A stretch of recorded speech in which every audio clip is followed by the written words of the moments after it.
గుంటూరు జిల్లాలో డయేరియా కేసులు నమోదవుతున్న నేపథ్యంలో ఫుడ్ సేఫ్టీ అధికారులు అప్రమత్తమయ్యారు. ఇప్పుడు నగరంలో ఉన్న అన్ని స్ట్రీట్ ఫుడ్ సెంటర్లపై కూడా తనిఖీలు చేశారు. నగరంలో డయేరియా కేసెస్ తగ్గేంత వరకు పానీపూరి బండ్లను తాత్కాలికంగా నిషేధం విధిస్తున్నామని తెలిపారు. ప్రజలు కూడా తమ పరిసరాలను శుభ్రంగా ఉంచుకోవాలని, నీటిని కాచి వడపోసుకొని ఆ తర్వాతే తాగాలని సూచిస్తున్నారు. ఇదే అంశంపై ఫుడ్ సేఫ్టీ అసిస్టెంట్ కమిషనర్ పూర్ణచంద్రరావుతో మా ప్రతినిధి సాయి ఫేస్ టు ఫేస్.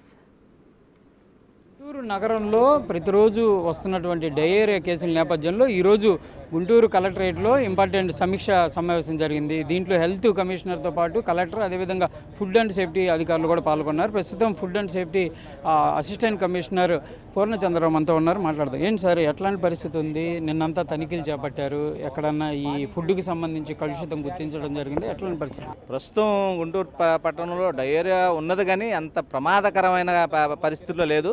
నిన్న ఒక 10 టీములను మేము డిప్లాయ్ చేసుకొని శానిటరీ ఇన్స్పెక్టర్సు, మన కార్పొరేషన్ స్టాఫ్, శానిటరీ ఇన్స్పెక్టర్లు, శానిటరీ సూపర్వైజర్సు, హెల్త్ ఆఫీసర్సు, మా ఫుడ్ ఇన్స్పెక్టర్ టీములతో కలిపి మన ఈ ఎక్కువ ఎక్కడైతే అవుట్ బ్రేక్ వచ్చినాయో ఓల్డ్ గుంటూరులో సంగడిగుంట కానివ్వండి, తర్వాత బాలాజీ నగరు 7-8 ఏరియాల్లో వచ్చినాయి. ఆ ఏరియాలు మొత్తం జల్లెడి పట్టడం జరిగింది.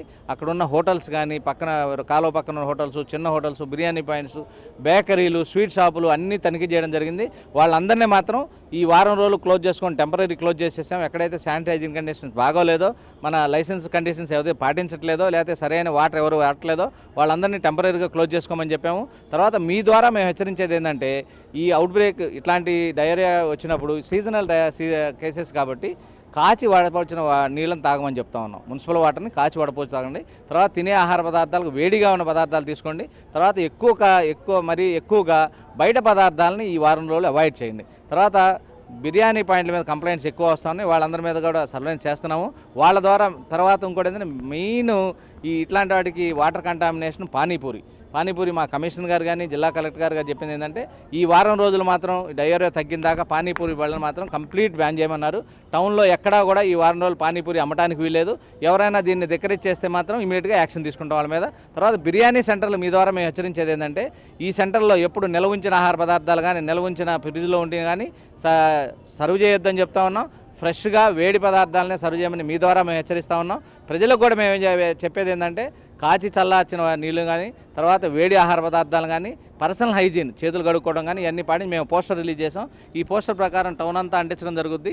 ఈ పోస్టర్ని ఫాలో అవ్వాలని మీ ద్వారా మేము హెచ్చరిస్తాం ఉన్నాం. ఏమేమి పాయింట్లు సార్? అంటే యాక్చువల్గా శానిటైజింగ్ కండిషన్స్ ఉన్నాయి, పాటించాలి. కాచి చల్లార్చిన నీటిని వాడాలి. తర్వాత క్లోరినేషన్ వాటిని వాడాలి. తర్వాత వేడిగా పదార్థాలను తినాలి. చల్లార్చిన పదార్థాలు తినకూడదు, ఫ్రిడ్జ్ వేసిన పదార్థాలు తినకూడదు. మనం తెలిసినయే కనీసం పాటించమని మీ ద్వారా తెలియజేస్తా ఉన్నాం. ఒకటి, ఆర్ఓ ప్లాంట్లకు సంబంధించి తనిఖీలు అనేది మున్సిపాలిటీ వాళ్ళు చేపడతారా, మీరు చేపడతారా? వాళ్ళకి పర్మిషన్లు ఎట్లాంటి పరిస్థితుల్లో? పర్మిషన్లు అయితే మాత్రం 5-6 పర్మిషన్లు తీసుకోవాలి. ఇంతకుముందు BISతో సహా ఉంటేనే ప్యాకేజ్ డ్రింకింగ్ వాటర్ పర్మిషన్ ఇచ్చేవాళ్ళం. ఇప్పుడు ఏంటంటే డ్రింకింగ్ వాటర్ పర్మిషన్ ఇస్తున్నాం. అయినా కానీ వాళ్ళు నియమాలన్నీ పాటించాల్సిందే. ఇప్పుడు ఈ సీజన్లో అవుట్ బ్రేక్ అయింది కాబట్టి 450 ప్లాంట్లు, ఆర్ఓ ప్లాంట్ వాటర్ని శాంపిల్స్ కలెక్ట్ చేసాము. కలెక్ట్ చేసి టెస్ట్ చేస్తూ ఉన్నాం. మున్సిపాలిటీ సెక్రటరీ స్టాఫ్ ద్వారా కలెక్ట్ చేస్తూ ఉన్నాం. మా ల్యాబ్లో, IPM ల్యాబ్లో, రీజన్ ల్యాబ్లో టెస్ట్ చేస్తూ ఉన్నాం. ఎక్కడైనా కానీ బ్యాక్లాజికల్ కానీ కెమికల్ పారామీటర్స్ ఫెయిల్ అయితే మాత్రం కలెక్టర్ గారి ఆదేశం మేరకు, మా కమిషనర్ గారి ఆదేశం మేరకు ప్లాంట్ సీజ్ చేయడం జరుగుతుందండి. ఫుడ్కి సంబంధించి స్ట్రీట్ వెండర్స్కి ఈ సమయంలో ఎలాంటి నిబంధనలు ఉంటాయి అనుకోవచ్చు? ఖచ్చితంగా ఏ హోటల్ వాళ్ళు ఉండే నిబంధనలు స్ట్రీట్ ఫుడ్కి కూడా ఉంటాయి. వాళ్ళు ఏంటంటే ఖచ్చితంగా వాళ్ళు శానిటైజింగ్ కండిషన్స్ పాటించాలి, సరైన యూటిలిటీస్ వాడాలి. మెయిన్ వాటర్, కంటామినేషన్ అంతా వాటర్ కాబట్టి వాటర్ ఖచ్చితమైన వాటర్ వాడాలి. మున్సిపల్ వాటర్ని బాయిల్ చేసే పబ్లిక్కి ఇవ్వాలి. అక్కడ సర్వ్ చేసే వాటర్ కూడా బాయిల్ చేసి ఇవ్వమని చెప్తా ఉన్నాము. మీ ద్వారా మేము చెప్పేది ఏంటంటే, స్ట్రీట్ వెండర్స్కి కానీ, బళ్ళ వాళ్ళకి కానీ వాటర్ని కూడా కొంచెం బాయిల్ చేసి పబ్లిక్కి సర్వ్ చేయమని చెప్తా ఉన్నాం. తర్వాత క్యానులు తెచ్చినా కానీ క్యాన్ వాటర్ కూడా బాయిల్ చేసి వాళ్ళకి పబ్లిక్కి సర్వ్ చేయమని చెప్తాం. ఎందుకంటే సీజన్ బాగాలేదు కాబట్టి వేడి ఆహార పదార్థాలనే సర్వ్ చేయమంటున్నాం.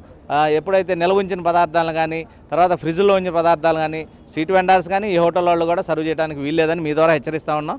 ఈ నియమాలు పాటిస్తే ఎవరికి ఇబ్బంది రాకుండా ఉంటుంది. ఫైనల్గా ఒకటి, గుంటూరులో అయితే ఓకే, రూరల్ ఏరియాలో మన తురకపాలెం కానీ కొత్తరెడ్డిపాలెం ఇట్లాంటి ఏరియాల్లో కూడా కొంత ఫుడ్కి సంబంధించి కానీ లేకపోతే వాటర్కి సంబంధించి ఇబ్బందులు పడ్డారు. దాంతోపాటు కొత్తరెడ్డిపాలెంకి దగ్గరలో ఉన్న చేబ్రోల్ దగ్గర ఈ వేస్ట్ చికెన్కి సంబంధించింది కూడా ఒకటి జరగటం, అక్కడ కొంతమంది ఇబ్బంది పడ్డారు.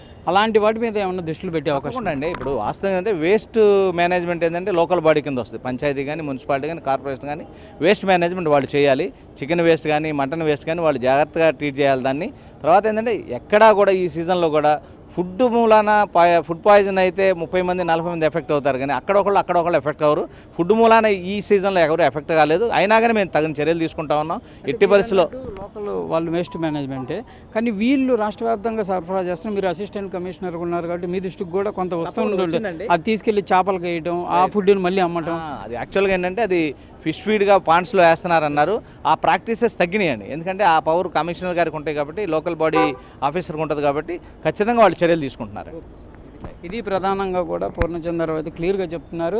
కంపల్సరీగా ఫుడ్కి సంబంధించినటువంటి అంశంలో ఇబ్బందికర పరిస్థితులు ఉండవు, కానీ కాకపోతే ప్రజలు ఇప్పుడు ఉన్నటువంటి సిచ్యువేషన్లో పానీపూరీలు అనేది పూర్తిగా అవాయిడ్ చేయడం మంచిదనే విధంగా కూడా క్లియర్గా చెప్తున్నటువంటి పరిస్థితి ఉంది. ఎందుకంటే పానీపూరీల ద్వారానే ఎక్కువగా డయేరియా ప్రబలే అవకాశం ఉంటుంది కాబట్టి ఈ డయేరియా అనేది పూర్తిస్థాయిలో అదుపులోకి వచ్చేటటువంటి అంశంలో కంపల్సరీగా ప్రజలు కూడా స్వచ్ఛందంగా పానీపూరీలు తినడం, లేకపోతే వాటర్కి సంబంధించినటువంటి అంశంలో కొంత జాగ్రత్తలు పాటించాలనే విధంగా కూడా అసిస్టెంట్ ఫుడ్ కమిషనర్ పూర్ణచంద్రరావు చెప్తున్నటువంటి పరిస్థితి. కెమెరామెన్ వలితో సాయి శంకర్, గుంటూరు నుంచి.